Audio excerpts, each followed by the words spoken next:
Let's Go Green, sponsored by EirGrid, managing and operating Ireland's electricity grid for a cleaner energy future. Check out airgrid.ie for more.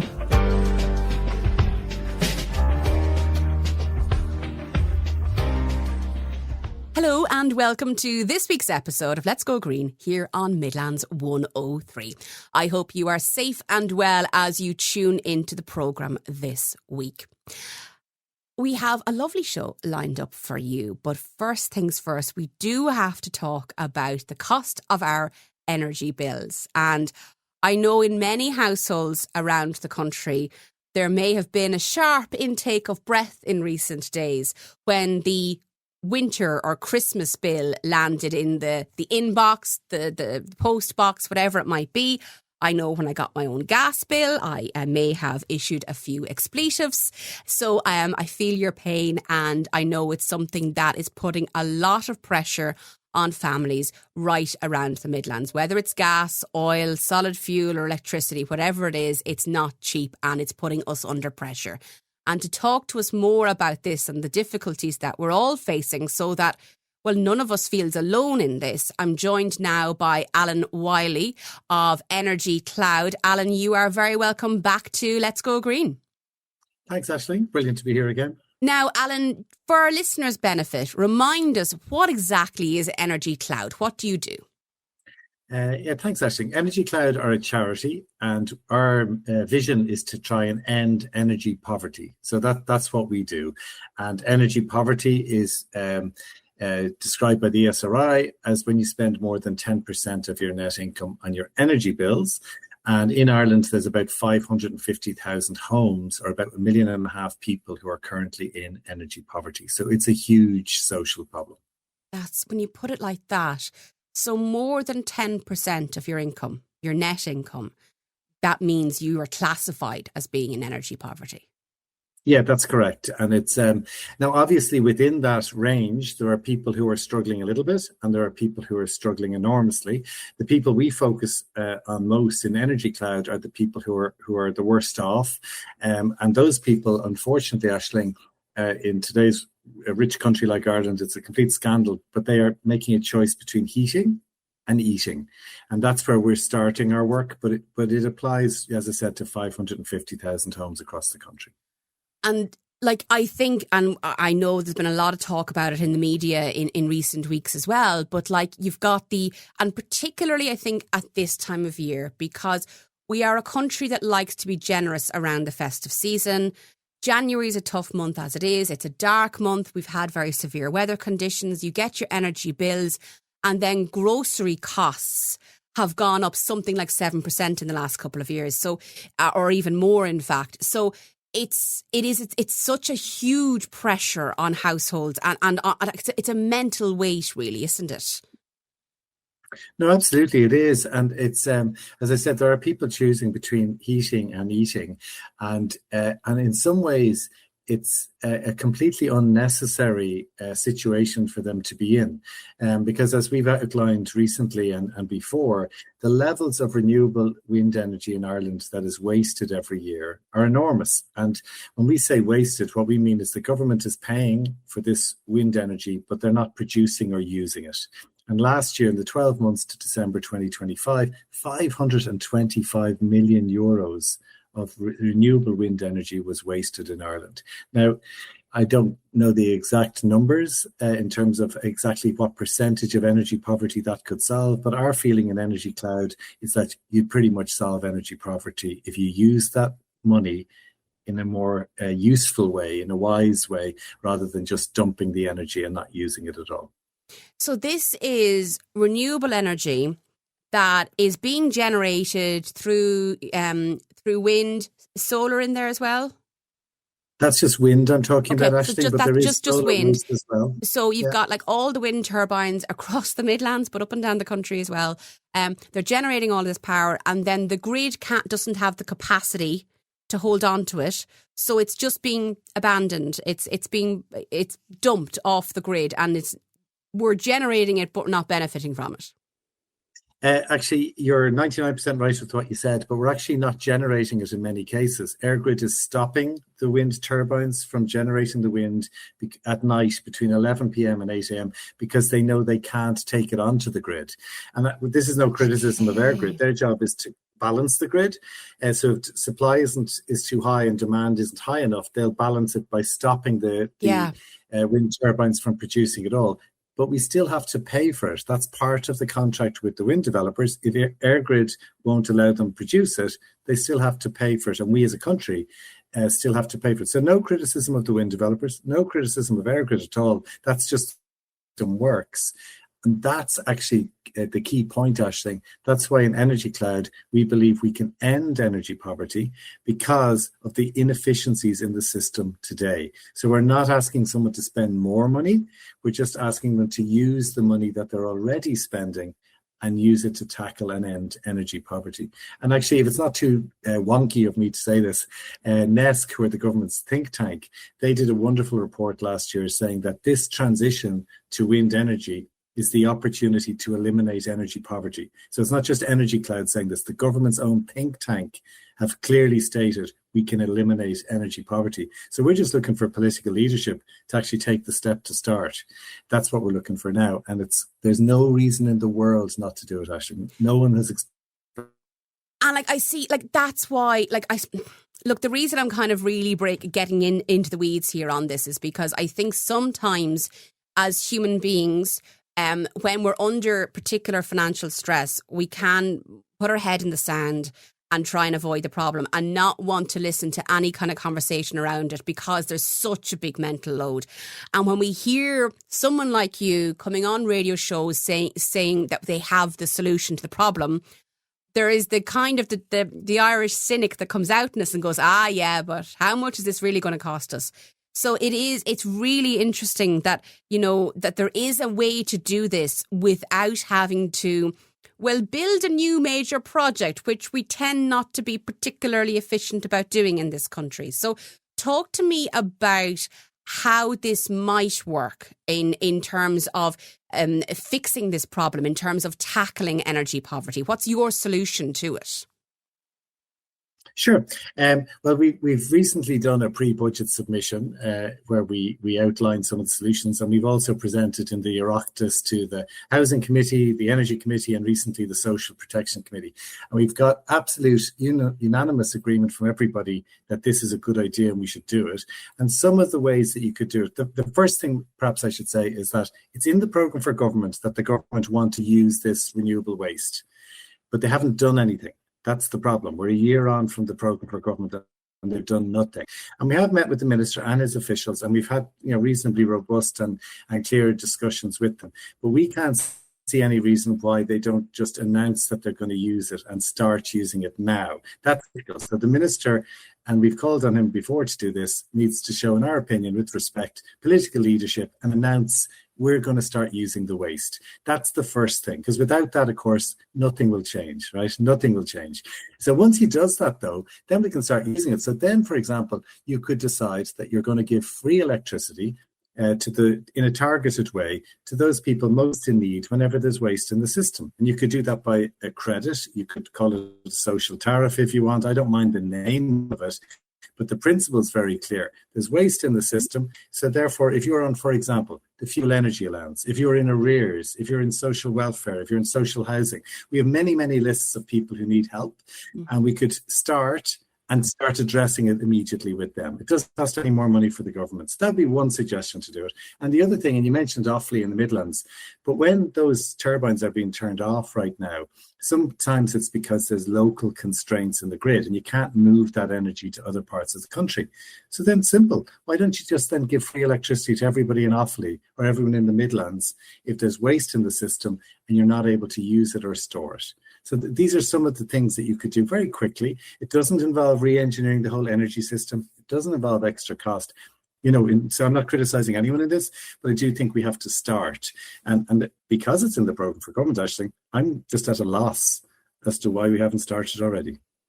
And I think there has been a lot of criticism about the current government's first year in office and the level of tangible progress on the programme for government. And I think that has been rejected by the government parties, I should say, but as far as the opposition is concerned, multiple parties have criticised the government on that, and I think you won't be alone on that. Where do, Alan, data centres come in on this one? Because when we talk about energy and the pressure on our electricity grid, oftentimes the argument is made that this is because of all the data centres. This is why we're in energy difficulty, because there's so much pressure on the grid as a result of data centres. Yeah, well, for me, this is a totally separate point. I don't think data centres impact on this at all, Aisling. I hope you can hear me okay, because you're breaking up a little bit for me. But so I don't think data centres are actually the relevant question here. And I'll tell you why. It's because we're talking about increasing the demand on the grid off peak when all the wind energy has been dumped. So that's between 11 p.m. and 8 a.m.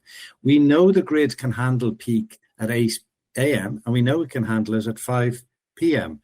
So therefore, there's no reason why we can't increase the demand during this period, because we're not going to bring it over a normal peak, if you see what I mean. So I don't believe data centres are germane to this discussion at all. But of course, I understand that there's a lot of talk around data centres, so I'm not naive in that regard. But for this, I wouldn't like that to be used as a distraction or as a reason to not do what can be done today.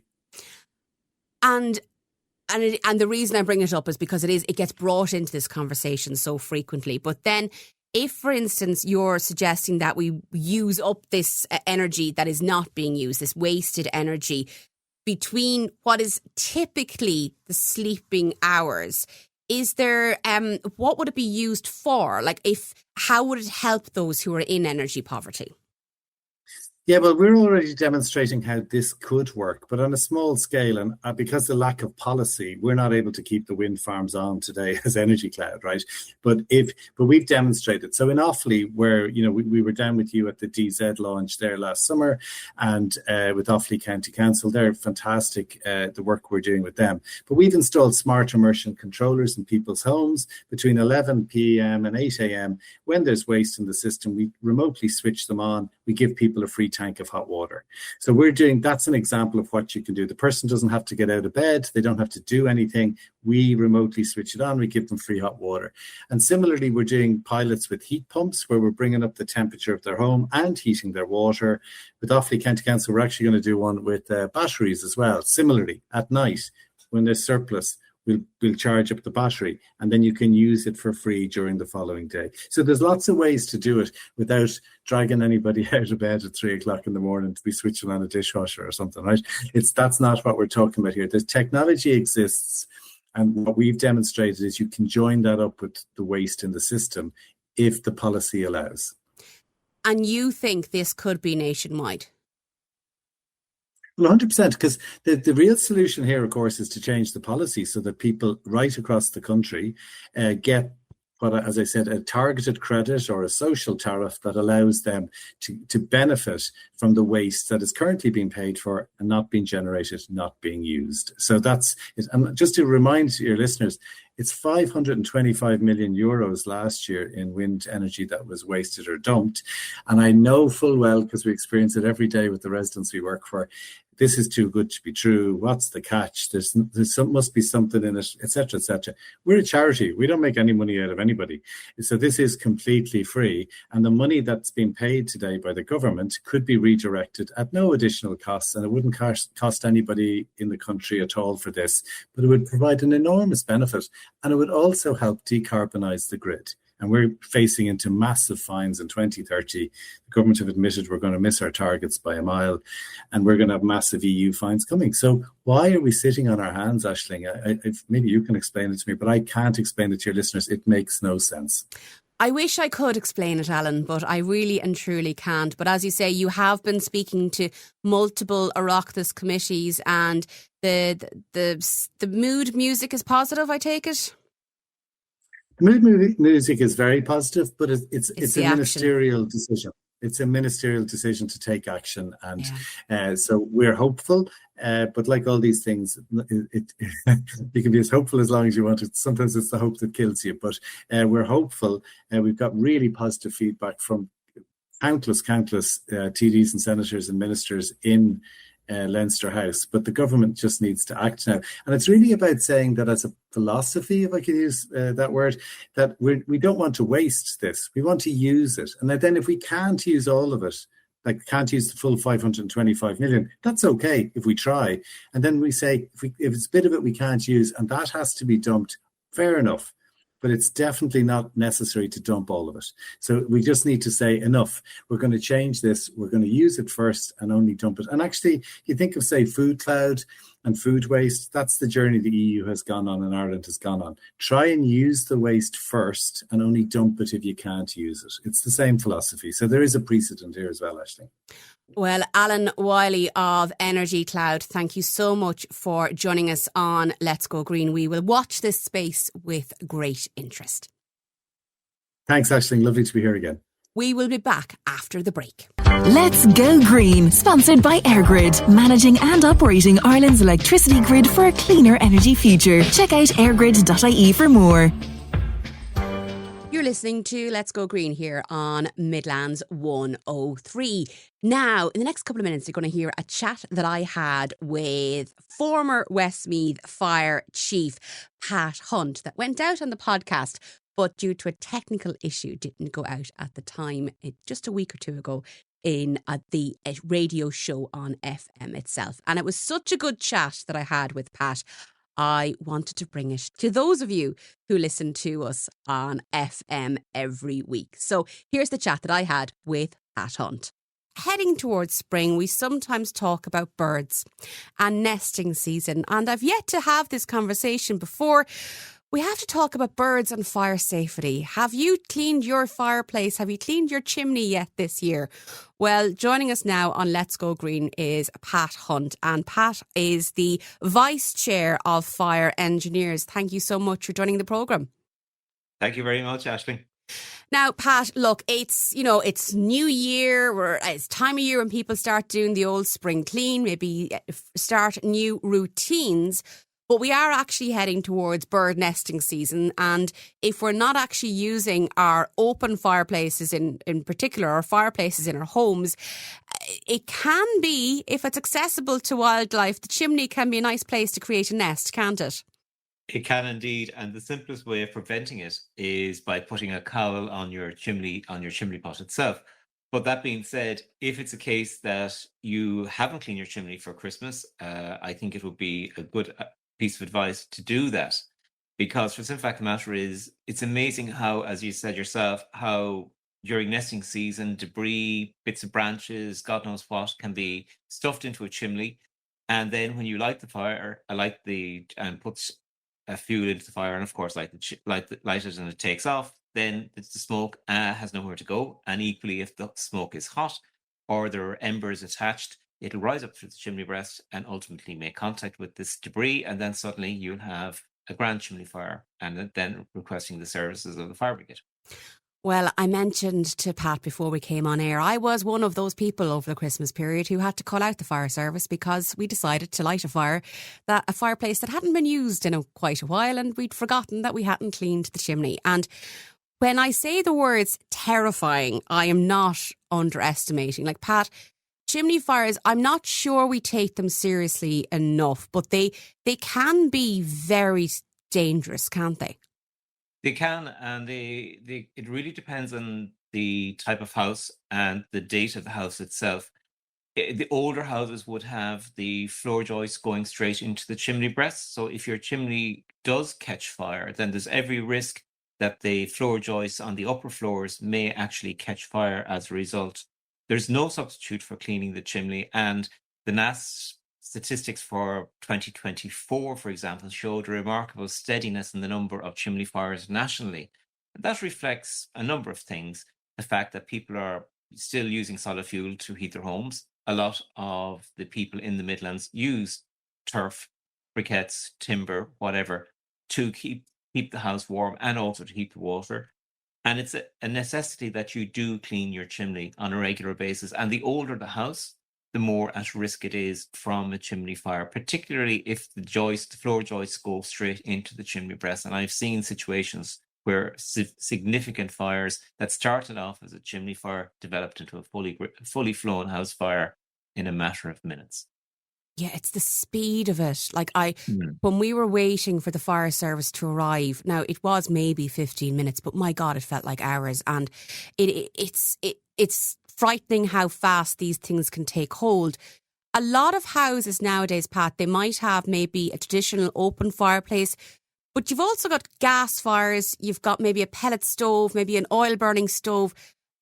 They can be, like, there's a lot of different types. So are there any rules here? Like if you've got a chimney or a flue, does it need to be cleaned once a year regardless of what it is?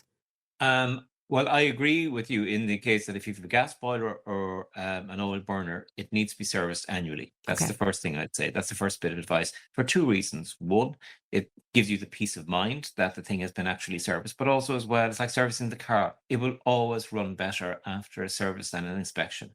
If you have an open fire, depending on the use of the fire, if you have an old style range, for example, and it's in daily use, then we'd recommend that you would have your chimney cleaned at least twice a year. If it's the Oh, case if you have an open fire, and it's occasional use and in use during the winter months from October to the end of April, you're looking at having it cleaned once a year. One thing I'd say though, in relation to house insurance, and I think actually this is vitally important, is that you check with your house insurance policy to ensure that you have fire brigade cover. It must be attached to your, if, say, for example, you have had the fire brigade yourself, and it is a cost, and you will be billed for a call out because chimney fires are preventable. And the fire service nationally in Ireland take a very, very dim view of the whole chimney fire epidemic. But again, to protect yourself, to ensure that you're not hit with a massive bill, it's important to check with your house insurance to ensure that your policy covers fire brigade call out. And it usually covers, depending on your policy, for fire brigade call out to, I think, a maximum of €1,000. But again, that would depend very much on your individual insurance broker. okay, that's a really valuable point. And just when you do bring up cost, I know it ran through my mind too when I was calling 999. Like, there can be, well, it's not as bad as it might not be as bad as I think. I might not need the fire brigade. And it's a bit of a case of, well, if you suspect a stroke, you call 999 and you ask for an ambulance. But I know sometimes it can be a barrier. People are sometimes afraid to pick up the phone and to call for assistance because perhaps they're afraid of the cost. No, I wouldn't advise that at all. Okay. It's something that relates back to the housing crisis we find ourselves in. It's far better to have the fire brigade on scene dealing with this fire at the early stages than waiting for it to manifest and get bigger and bigger and bigger and magnify. And at that stage, as I said earlier on, a chimney fire can progress into a house fire in the matter of minutes. And considering we're in the middle of a housing crisis where housing is at a premium here in Ireland, you have to ask yourself, if you lost your house overnight, what would you do? Where would you go? Would you rent? Will there be any place to rent? It's never been more important to look after our houses because, for the simple fact of the matter is, people who own our houses or own their houses are in an incredibly, what can I describe it as, an incredibly advantageous position in comparison to the younger generation who basically can't afford to get on the property ladder. Equally, as we get older, it's very, very difficult for us to make changes and move. So my attitude is, or my advice would be, look, do the simple things. Protect yourselves as much as possible by having a working smoke alarm in the home. So if a fire does break out tonight, that you're adequately alerted. Similarly, if you do discover a fire at home, no matter how big, how small, get the fire brigade out, because if they can deal with it early, they can prevent it from growing. And that they can also prevent the damage from progressing to it can be minor damage to moderate damage to severe damage in the space of approximately 10 to 15 minutes. Yeah. So it's vitally important to get the brigade out as early as possible for that early intervention to save your property and save your home. And I have to say they were absolutely lovely to deal with, even though we did drag them out on Christmas week, and they may have had a few better things to be doing with their time. But I'm very glad they made the call. They were absolute gentlemen to deal with all of them. Pat, a new phenomenon that I'm seeing, because apparently I'm now addicted to TikTok. I'm not quite sure how it happened. But I'm seeing these videos of people coming up with, oh my God, did you buy an air fryer? is it plugged in all the time? Or I bought X or Y new electronical gadget on the likes of TikTok Shop, on the likes of Temu, or one of these international shopping sites. There is that concern when we live in a globalized society, and that's all wonderful and everything. But are we being careful enough about the electronic devices we're bringing into our homes? I don't think we are. I think we're looking at how much we're saving, what we're getting, and how cheaply we bought it, rather than looking and checking whether or not it's safe for use. The air fryer is a very, very good example of buying a product over on the internet where it's relatively cheap. Packaging is, the postage is minimal, and then you get the device at home. You plug it in, it works, it's fine, but you've no assurance that it has been tested to meet European requirements or British standard requirements. The European requirement would be a case where you'd have all your products marked with a CE mark. The British standard would be a standard BS mark. And these, if you look at most of your appliances around the home, there will be a CE or a BS mark on most of them, like a toaster, an iron, electric kettle, or whatever, to say that it meets the minimum requirements for sale within the European Union, and indeed in relation to for sale in Britain as well. If you're buying from vendors outside of the European Union, there is that risk that there is no testing, or should I say, it is tested to a point, but whether those tests are as exhaustive as those in Europe, there's a big question mark over that. So I'd advise people, if they are buying something online, just to be careful and just check the product to make sure that it is actually fit for purpose, number one, and secondly, safe for use, number two. Another thing I'd say as well is this phenomenon of charging stuff overnight, whether it be mobile phones, tablets, or any other electronic device. If you're charging your phone or your laptop or tablet or whatever device you have, don't leave it plugged in overnight. Just it's like anything else. It's a lithium-ion battery. A lithium-ion battery fire is extremely hot, extremely fast, and you can check out the videos on YouTube or any other social media channel there, and you can see just how damaging those kind of fires can be, how explosive those fires can be, and as well, just how dangerous the whole thing is once it actually kicks off, and how difficult it is to extinguish. And like we even saw there before Christmas, there was a rubbish truck that went on fire and brought the M50 to a standstill, which brought the rest of the country to a standstill, because we all connect into the M50 roadway. Like there's these things are really dangerous, and I think we're all being a little bit, and myself included, lackadaisical about it in some ways. Pat, you mentioned when we spoke before we came on air, induction hobs. Now, I know induction hobs are they're the modern type of hob. If you're getting a new kitchen, it's more than likely going to be an induction hob. And I have one myself. They're very handy, very nice to cook on. A little bit annoying if you spill a bit of water and they turn themselves off because of safety, which can be irritating, but I understand the safety need for it, Pat. I do, as you laugh at me there. But tea towels and induction hobs, apparently you tell me, they don't mix. No, they don't. And this is from personal experience as well. And it doesn't necessarily apply just to induction hobs. It can apply to a standard gas hob as well. Like, you could be cooking, you'll have the tea towel, you know yourself, you have the hob, you have the sink, it's within kind of one arm's length away from you. You could get a phone call, you could be distracted, you could have a child looking for your attention, you could have somebody calling to you from another room, you go in to check something, there might be something on the television, whatever. And before you know it, you can smell something burning, and it's usually a case where the tea towel has come into contact with either the flame or the jet of the gas cooker, or alternatively has just come a little bit too close to the induction hob, and boom, you've got a kitchen fire. Now, depending on how early you get to it, it can be very, very small and easily extinguished, to something that, again, requires the fire brigade to call out.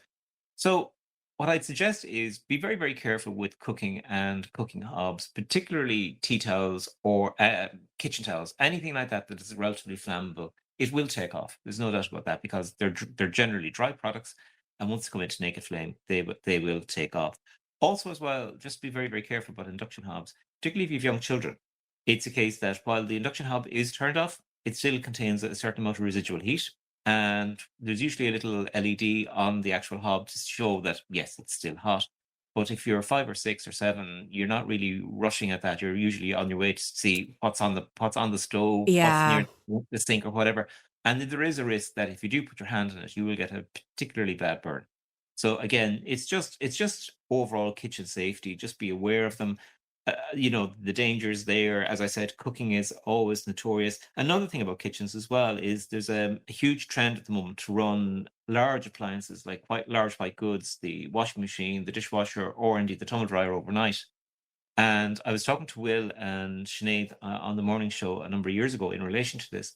And while it is popular and you do avail of nice saver electricity, the reason why the ESB like you to run these appliances at night is because they are particularly, I won't say wasteful, but they use a lot of electricity to heat the elements to keep them going. But my own experience of this is the fact that if they are left on overnight, considering, like, say, for example, you have a tumble dryer, your clothes are made of man-made fibers, the majority of them. And you know yourself that if you expose any sort of nylon or polyester or anything to flame, it will take off in a Yeah. heartbeat. And if it's a case that you have a tumble dryer going overnight that's been drying clothes, producing a huge amount of heat, and these fabrics are over warm, or there's a short in the actual unit itself, the whole thing can go up in a heartbeat. And there's very little you can do other than get the fire brigade out. And it could be argued that if they're being used and they're not being supervised because you're off in the land of Nod, you're not taking due care, and all of that has other consequences as well, Pat. So then, practical steps. Okay, we mentioned earlier, like, if you haven't done it already, because let's be honest, it's been a very mild winter. So for a lot of people, they might not have lit their fire in the last number of weeks. So get the chimney cleaned, get someone qualified out to do that for you, get the boiler serviced. Should we have a fire blanket, a fire extinguisher in our homes? What should we have in case of emergencies? I think that the simplest thing to do is, first of all, make sure you have working smoke alarms. That's the first thing. Secondly, then, if you're elderly and you have problem hearing, the normal piece of advice is that you would have 2 smoke alarms, one in the downstairs, one in the upstairs, or whatever. If you're elderly or hard of hearing or on medication that promotes you to have a solid night's sleep, then put an additional smoke alarm in the bedroom, because, like anything else, it will wake you. It's just a simple simple thing, very, very low cost measure, but it will give you that extra piece of advice. If you are of a particular age and you are concerned about fire, talk to your local fire service. Alternatively, as well, bring your mobile phone to bed with you. Have it charged to about 40%. That's all you need. And in the event that, say, for example, you felt unwell, you could call the doctor. If you felt unsafe, you can call the Gardaí. And if you felt that there was a fire on, you could hear your alarm going, you could ring the fire brigade. Similarly, a small torch beside the bed is invaluable in the event that you feel unsafe, or indeed you have a power outage. At least you have a bit of light to actually get up and down the stairs. I wouldn't be a huge fan of domestic fire extinguishers. The simple fact of the matter is, once they're brought in and bought in the shop, they're never looked at, never tested, and all fire extinguishers should be tested once a year. And the other thing about it is, you may buy a fire extinguisher, but would you know how to use it?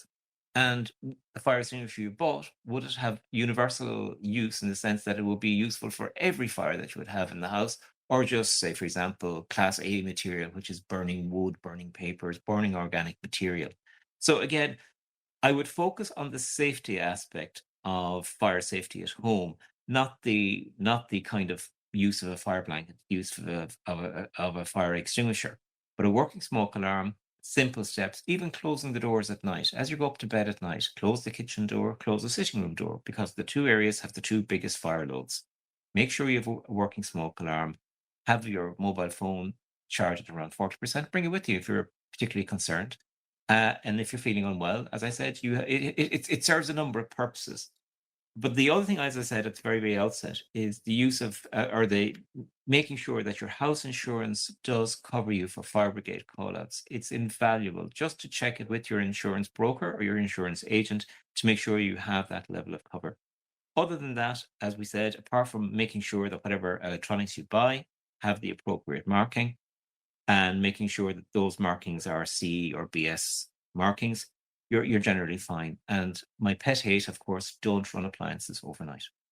That's basically it. Well, Pat, I'm off to check every appliance in the house and to see if it has one of those CE marks. I suspect there's one or two that may have come from a certain social media platform and that shall remain nameless. But anyway, Pat Hunt, who is the Vice Chair of the Institute of Fire Engineers here in Ireland. Pat, you are, thank you for your time and thanks once again for joining us on Let's Go Green. No problem. Thank you, Ashley. We'll be back after the break. Let's Go Green, sponsored by EirGrid, managing and operating Ireland's electricity grid for a cleaner energy future. Check out airgrid.ie for more. You're listening to Let's Go Green here on Midlands 103. Well, are you an amateur photographer that likes to get out and about with your camera? Or maybe there's somebody in your life that you'd like to encourage to get out and about and take some pictures. Well, there is a photography competition up for you, and I'm joined now by Roisin Fitzgerald of Clean Coast, and she is the development officer there, but she's also over the Love Your Coast photography competition. Roisin, you are very welcome to the programme. Hi, Aisling. Thanks so much for having me. So now, Roisin, what exactly is Clean Coast for people who haven't heard about the organisation before? Yeah, absolutely. So Clean Coasts, we basically work with communities across Ireland to protect and care for our waterways, coastline, seas, marine life. So we're a programme within the Environmental Education Unit at An Taisce, which is Ireland's National Trust. And basically since 2003, since we've been formed, I suppose, we have over 2,000 registered groups nationwide who work year round to protect their adopted stretch of Irish coastline or the local waterway. So basically, our Clean Coast groups are a variety of different groups. So there's community groups, resident associations, tidy towns groups, sports clubs, businesses, universities, and basically they all get together at a really community movement. They organise beach cleanups, marine conservation events, inland waterway conservation events, you name it. So they're really, really fundamental in keeping our coastlines and waterways clean. Now, listeners to this programme on Midlands 103 might think that's all very well and good, but we're not exactly on the coast in this part of the country. But of course, you know, all of that, as you say, like we're talking about the inland waterways, the lakes, we just don't necessarily think of them as coastlines. Absolutely, yeah. And I think one of the categories in the Love Your Coast really focuses on that. So it's our source to sea category. And it really emphasises that it's not just let's say, the big rivers and the coastlines that are fundamental to our waterways. It's also the small streams and the lakes and the smaller rivers inland that have a huge potential to impact basically our coastlines as well. So I suppose we often forget that, I suppose these smaller lakes and streams are basically the capillaries of our largest rivers and then lead to the sea. So, yeah, I suppose the Love Your Coast photography competition gives photographers an opportunity to highlight these in the source of sea category and emphasise how inland waterways also need to be highlighted and showcased. So then talk to me about the competition and what's the hope around it.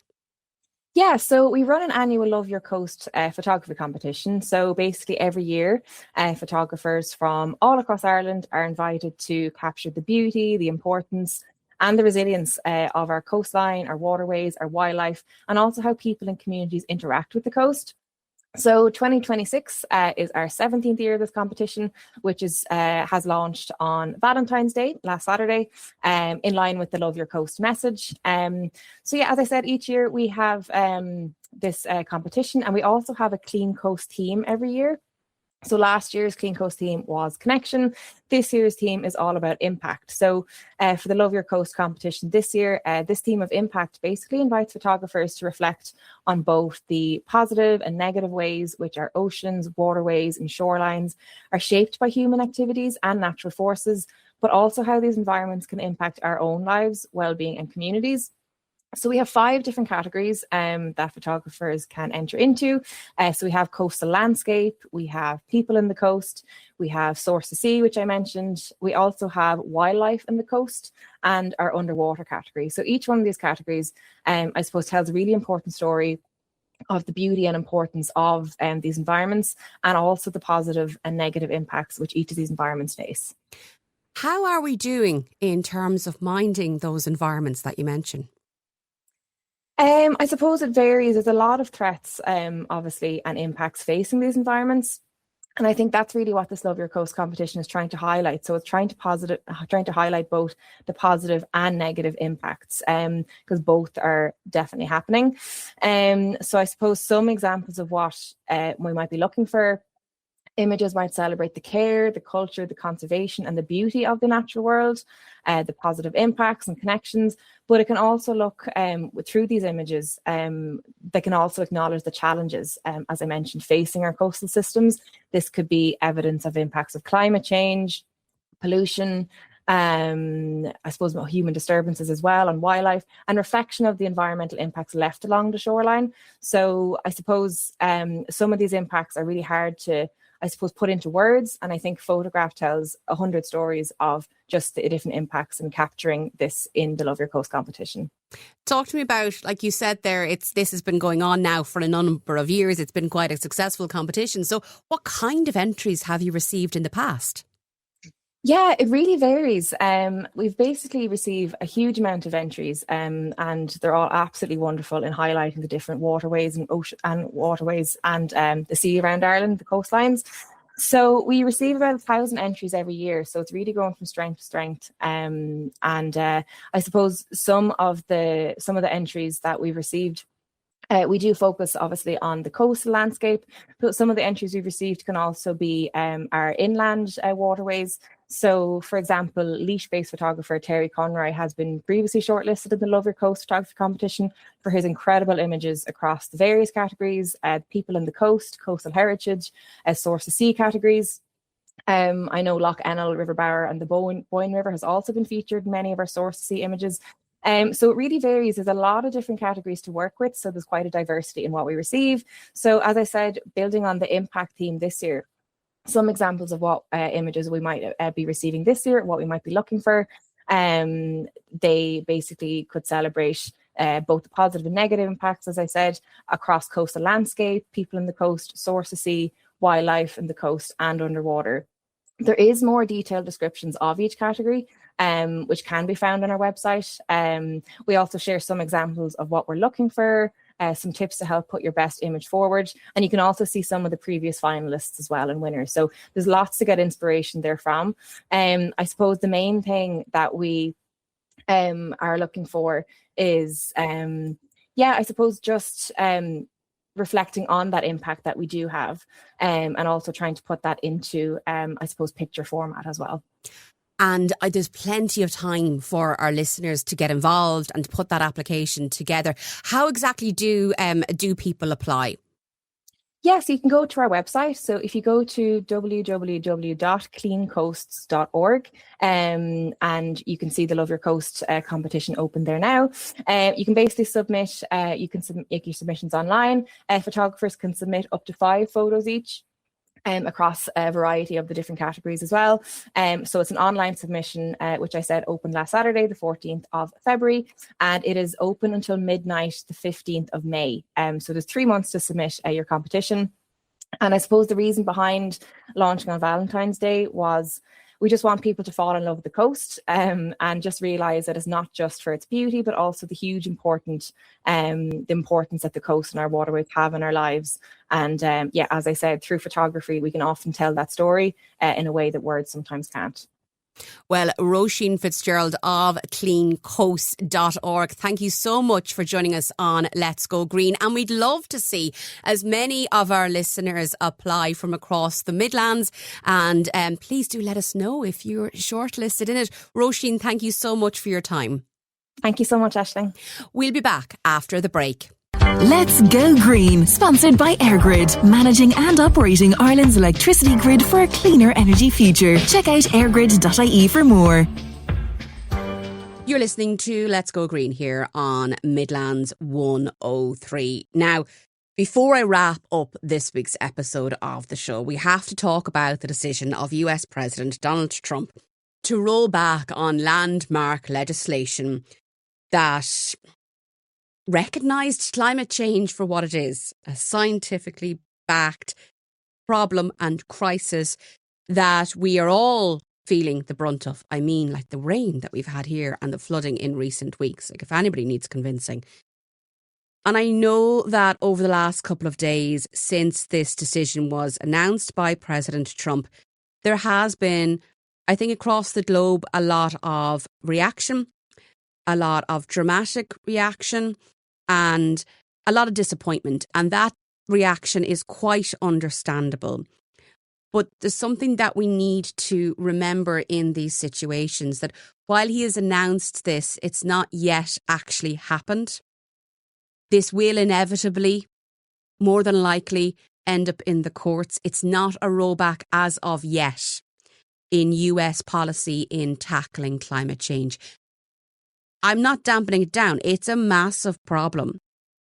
If one of the largest economies in the world is not working towards solving the climate change crisis, we are all in an awful lot of trouble. But we are in a moment of time where this will have to play its way out. And I think when we focus in on that particular pronouncement from President Trump, it would be wrong of us to ignore the lack of action here in Europe, in our own island, even in our own lives. So I think it's time for calmer heads, perhaps. And, let's not panic on this, and let's focus on what we actually can do and what we actually have the ability to control here, whether it's in our own lives or in who we elect to office here in Ireland or in what we're asking our elected officials to do here in Ireland. We have a role to play and we can have an impact as individuals. Yes, a small impact, but we can, and it is possible, and there is hope there. So I know it was disappointing news. I know it was news that nobody wanted to hear, but it wasn't exactly unexpected. But, all we can do here is really ensure that our elected officials are doing their bit, that we are working towards flood mitigation measures, for example, and all of those things, and really holding people to account so that they do, as Alan Wyley said at the start of this programme, that they implement what's in the programme for government, for example. And we do have the ability to have an impact here on that. So I just wanted to mention it because I know in these situations that it can be very easy to be overwhelmed and feel, well, quite frankly, helpless in these situations. But we have to remember that the power that our own voices do hold.